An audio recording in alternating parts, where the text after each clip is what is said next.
The moment Natronaut thought would come for years. It sounded like a rumor, a clickbait headline, a half-finished idea buried under Tesla Roadsters, Cybertrucks, Optimus robots, and Mars dreams, a Tesla tiny house. For under $8,000. Most people laughed. Some called it impossible. Others said it would never survive regulations, taxes, zoning laws, or reality itself. But today something unprecedented has finally happened.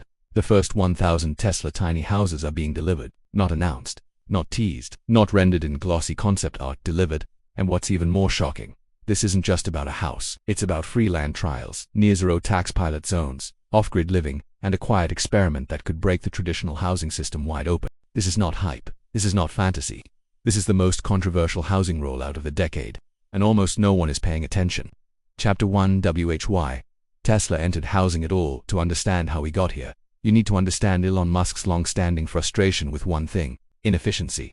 Elon has openly criticized how long it takes to build homes, how expensive materials have become, how housing regulations lag decades behind technology, how energy, land, and construction are artificially separated industries from Elon's perspective. Modern housing makes no sense. Cars are mass-produced, phones are mass-produced, batteries are mass-produced, but homes, still built like it's 1975, piece by piece, labor-heavy, slow, expensive, wasteful, and worst of all, unaffordable. That frustration quietly turned into a question inside Tesla.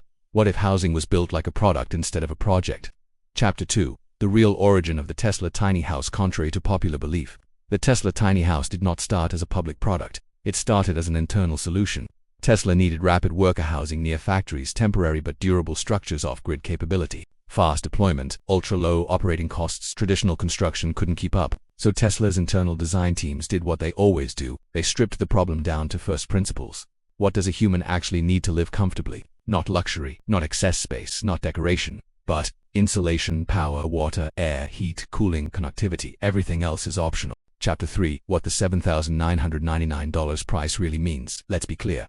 This is the most misunderstood part. The $7,999 Tesla tiny house is not a mansion. It's not a suburban home replacement. And it's not pretending to be. It is a microhome built in a factory, delivered nearly complete, designed to work off-grid, optimized for cost, durability, and efficiency. The price is possible because no traditional foundation, minimal materials, flat-pack logistics, battery integration, solar-first energy design. Tesla isn't selling square footage. They're selling function per dollar. Chapter 4 What's actually inside the Tesla tiny house. The interior isn't flashy, and that's intentional. Inside you get high-efficiency insulation panels, built-in battery storage derived from Tesla energy tech, solar-ready roof integration, modular interior walls, fold-away sleeping and seating systems, compact wet bathroom, heat pump, climate system, no gas, no combustion, no utility dependency. It's designed to function whether it's placed in a desert, near a factory, on rural land, in disaster recovery zones. Everything inside serves a purpose. Nothing is wasted. Chapter 5 The free land confusion. What's really happening? This is where rumors exploded online. No, Tesla is not giving away land worldwide. But here's the truth. Several pilot regions are offering temporary land leases, zero-cost placement zones, tax relief incentives, experimental zoning exemptions. Why? Because governments are desperate. Housing shortages are exploding. Homelessness is rising. Disaster displacement is increasing. Young workers can't afford rent. Tesla offered something radical. Let us deploy affordable housing fast and we'll handle energy and infrastructure. Some regions said yes. Chapter 6 Why the first 1,000 units matter so much. This isn't mass adoption. This is a test phase. The first 1,000 units are being delivered to factory-adjacent worker zones, disaster recovery programs, rural development pilots, research housing programs. Tesla is watching how people live in them, how systems perform long-term, how regulations respond, how communities react. Every unit is a data point. Every resident is part of the experiment.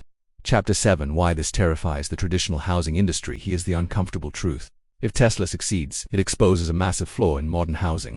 Because if a house can be delivered in days, powered off, built for under $10,000 and maintained cheaply, then what justifies $300,000 starter homes, decades-long mortgages, endless construction delays, sky-high rents? The fear isn't the tiny house. The fear is what it proves. Chapter 8 The real limitations. No type here. This is not perfect, and Tesla knows it.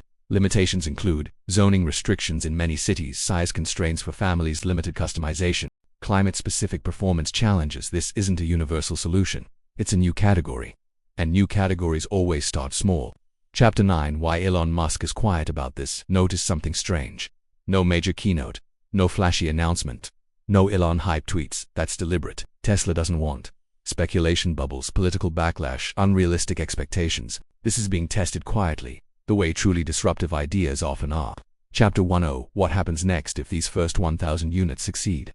Tesla could scale production dramatically, partner with governments, expand designs, lower costs, further redefine emergency housing. This isn't about replacing homes. It's about giving people a starting point, a foothold, a base, a place to breathe. Ending: why this moment matters.